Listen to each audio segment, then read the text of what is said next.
Seja bem-vindo ao nosso canal, mais um vídeo aqui para a nossa meditação.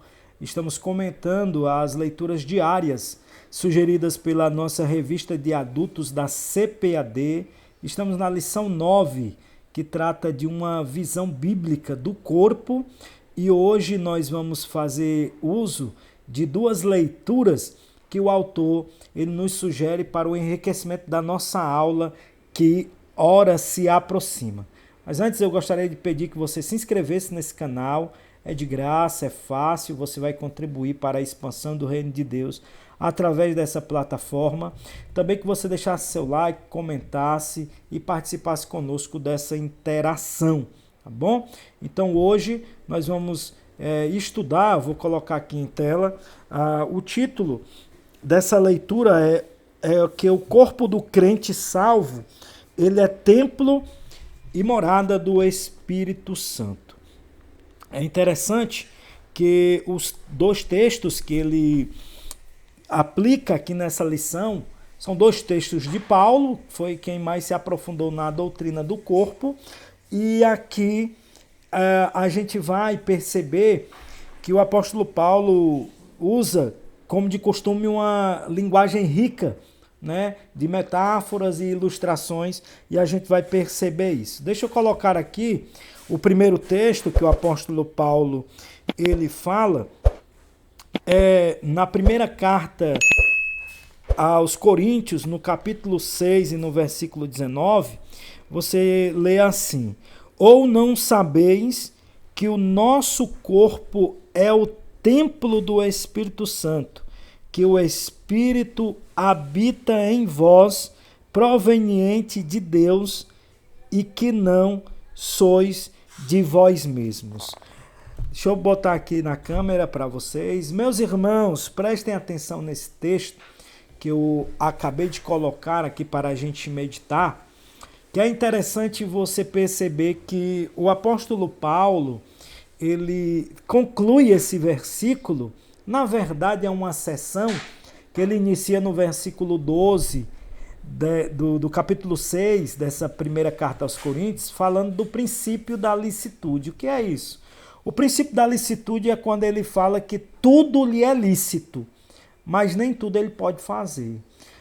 Com a liberdade cristã concedida a ele, ele poderia fazer que tudo estava patenteado para que ele fizesse, não tinha problema algum. Porém, pelo filtro da obediência ao seu Senhor, ele não achava lícito ou conveniente a prática de alguns atos perante o Senhor. Por isso que ele diz que tudo me é lícito, mas nem tudo me convém. Posso fazer tudo. Esse posicionamento de Paulo nos traz o foco de uma acusação que corriqueiramente sofremos, que é sobre alguém dizer que o cristianismo é a religião que aprisiona, né?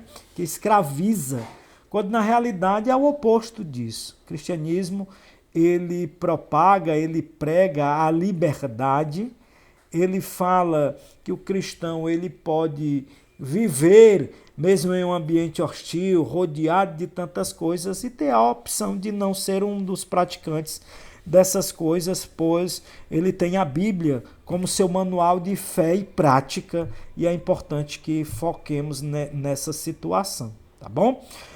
Nesse versículo, no versículo de número 19, o apóstolo Paulo, ele fala, e eu gosto sempre de citar esse versículo pelo o final, né? Quando ele diz: vocês não sabeis que não sois de vós mesmos. O cristianismo, ele é uma religião, ou crente, ele é alguém que tem um dono.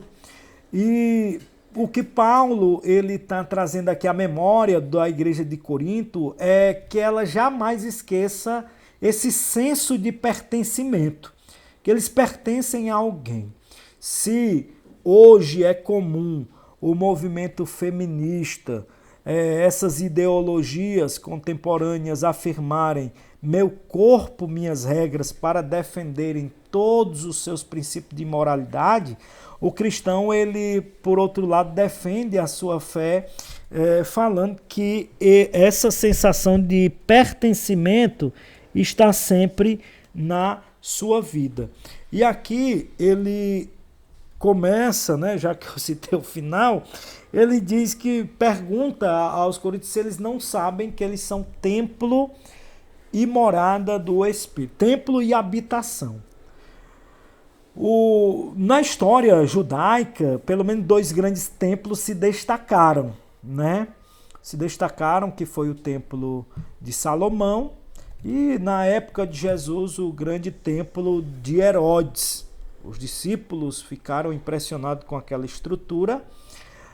Porém, o que Paulo está dizendo é que a glória maior do que a desse templo é agora o corpo do cristão. Por quê? Porque se no templo de Salomão, no de Herodes, que se destacam, apenas o sumo sacerdote entrava para usufruir da presença real de Deus, agora todo crente, através do seu corpo, pode não uma vez, não intervaladamente, mas diariamente usufruir da presença de Cristo no seu ser, dentro do seu coração. E a segunda coisa que ele fala aqui é a respeito da habitação. Não é aquela habitação em tendas, né, que era uma habitação móvel, nem a habitação do tabernáculo. Não, nada disso. Era a habitação presente, a habitação permanente. Não é morar de aluguel, é morar permanentemente no corpo de Cristo. Veja que privilégio, né? Veja que honra para o corpo do homem, limitado pelo pecado, limitado pelas suas fraquezas, mas Paulo usa 2 expressões: o templo magnífico, adorado, e uma casa para Deus morar. Ora, se Deus fala que não morava em casas feitas por homem, agora Paulo está dizendo que ele vai morar em uma casa feita pelas suas próprias mãos, que é a minha vida e a sua vida também, não é assim? Isso já desmonta por muitos até situações lendárias, como dos pais da igreja, por exemplo, Orígenes, né? Que tinha no seu corpo o principal desafio a ser vencido para a sua santificação, ao ponto que ele olhava para o seu próprio corpo e via ele como um inimigo, a chegar a tal exagero de decepar o seu próprio órgão reprodutor, o seu órgão sexual, porque, segundo ele, aquilo lhe atraía para o pecado e, fazendo isso, ele estaria pronto para servir ao Senhor com o seu corpo, né? Fala-se também do período dos monges agostinianos, tais como Francisco de Assis, que em sua biografia mesmo fala que em momentos de excitação hormonal, de tentação na sua própria carne, ele pulava em poços de águas geladas, né, com pedras de gelo, inclusive, para ter a sensação de cãibras e assim ter freada a sua tentação, o seu desejo corporal, da sua carne, como assim é tratada.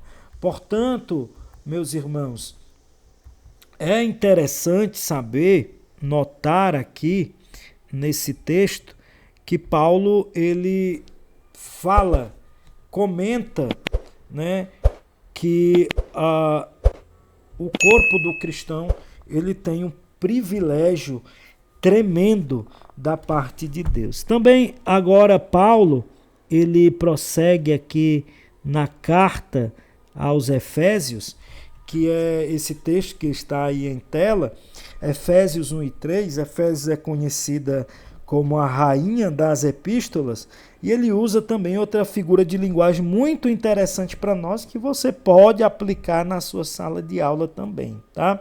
Ele diz assim: em quem também vós estáis, depois que ouvirdes a palavra, em Jesus, né? Em Jesus que vocês estão, depois que ouviram a palavra da verdade, que é o evangelho da vossa salvação, e tendo nele também crido, fostes selados com o Espírito da promessa. Isso é muito interessante, isso é muito enriquecedor para o cristão, essa figura de linguagem que o apóstolo Paulo usa. Ora, o corpo do cristão que visto pelo espírito de Babilônia como um instrumento pecaminoso, ou um instrumento que vai lhe induzir, lhe carregar para contrariar a vontade do seu Senhor. Agora, na linguagem paulina aqui, ele vai falar que esse corpo, ele é na realidade selado por Deus. E essa figura de linguagem, Paulo é muito rico nessa expressão, porque isso nós glorificamos a Deus, porque o selo, ele tinha pelo menos 3 funções no período bíblico, e até expresso em algumas passagens bíblicas, algumas delas. O primeiro era de autenticar algo, tornar algo verdadeiro. Quando uma autoridade iria mandar um documento, ela era munida de uma espécie de aliança, um anel dourado, né? E que trazia as iniciais do seu nome ou do seu cargo, e ali molhado a tinta autenticava aquele documento como que pertencia a ele ou passava pela sua autorização. Então, o selo, em primeiro lugar, servia para autenticar algo de verdadeiro. O segundo era que o selo servia para guardar algo. Era como se alguém partisse para um lugar e, como um cadeado, esse selo deveria ser mantido ali como algo que ninguém poderia mexer, né? Somente quem o selou que podia mexer. Você vê isso no Apocalipse, quando João ele está chorando, e ele pergunta quem pode abrir o selo, né? Assim, quem pode abrir o selo? E aí ele chora, e Jesus se revela e diz que pode abrir o selo. Quando Jesus morreu também, na sua sepultura, diz a Bíblia que os principais dos sacerdotes mandaram selar, ou seja, guardar, e que ninguém mexa nesse negócio. Está falando de proteção, de cuidado. A autenticação, proteção, cuidado, e o terceiro é de reserva, né, para alguém que vai buscar. Segundo o pastor Antônio Gilberto, ele fala, né, que o selo também era comum para os compradores de madeira quando entravam em uma mata adentro, e ele escolhia a dedo a melhor ali. E é claro que se ele passasse um período depois e voltasse, ele perderia, ou alguém chegaria e pegaria a mercadoria que ele havia selecionado noutrora. Mas para que isso não acontecesse, ele selava essa madeira, e aí quando voltava, pegava e levava para si. Então veja que riqueza é o corpo do crente, né? Que está selado, está autenticado pela verdade, a verdade de Deus. Está protegido porque Deus ele protege o seu povo, protege o seu corpo, protege a sua vida. E está reservado porque temos uma promessa de daqui a pouco, daqui a algum momento, o Senhor Jesus voltar a esse mundo para buscar aqueles que são seus. Espero ter contribuído com a sua lição. Espero de coração ter ajudado você nessa sua jornada, que daqui a pouco estaremos em sala ministrando. Não esquece de deixar o seu like, de comentar e que o Senhor possa abençoar a sua vida de uma maneira poderosa.